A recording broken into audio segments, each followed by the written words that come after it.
مرحبا بكم أصدقائي في الحلقة السابعة من مسلسل عشت معه. كما رأينا في نهاية الحلقة السادسة أن الزبير مشى عند الرئيس ديالو وغادي يقول ليه بأنني جبت لك أفيغ غزالة أفيغ حسن من الفلوس اللي غادي نجيب لك أنا، أفيغ غادي تربح من وراها الزبابل ديال الفلوس. قال ليه الرئيس اشنا هي هاد لافيغ؟ هو يقول ليه غادي نبقى نجيب لك الأطفال ما عندهم لا والدين لا والو. الرئيس غادي يفرح وغادي يبقى يشد الأطفال وغادي يبيعهم على أساس يتباعوا الأعضاء ديالهم، وهذا بالنسبة لهم مشروع مربح جدا. وغادي يعجبو الحال. ولكن شامة من غادي تسق الأخبار ما غاديش يعجبها الحال وغادي تصدم وغادي تبغي تصفيها للزبير، وغادي تقول ليه علاش درتي هادشي من ورا ظهري؟ انا ما كنديرش هادشي، انا كنعطي الاطفال لعائلات محترمه باش كيربيوهم، وكل طفل انا كنعرفو ولد من وكنعرف العائله اللي عطيتها ليه.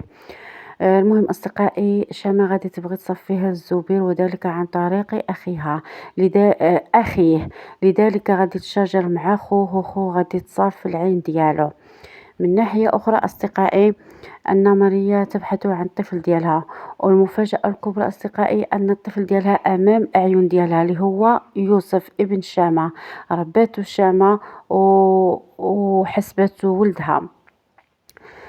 لكن مريم ما غاديش تعرف هاد الشي، غادي تعرفو في الحلقات المقبلة من بعد ما تاخد الدفتر، وهداك الدفتر أصلا غادي تديه للبوليس.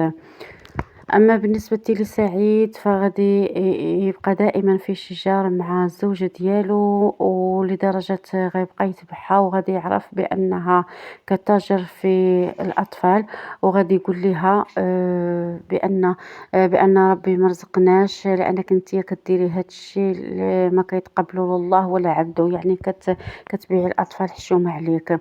مهم هي غادي تغوت عليه وغادي تقول ليه شنو الفرق بيننا وبين الخيرية؟ الخيرية كذلك كتبيع الأطفال ولكن كدير لهم الوراق، حنايا كنعطيهم العائلات كيتهلاو فيهم وكنربحوا شوية ديال الفلوس.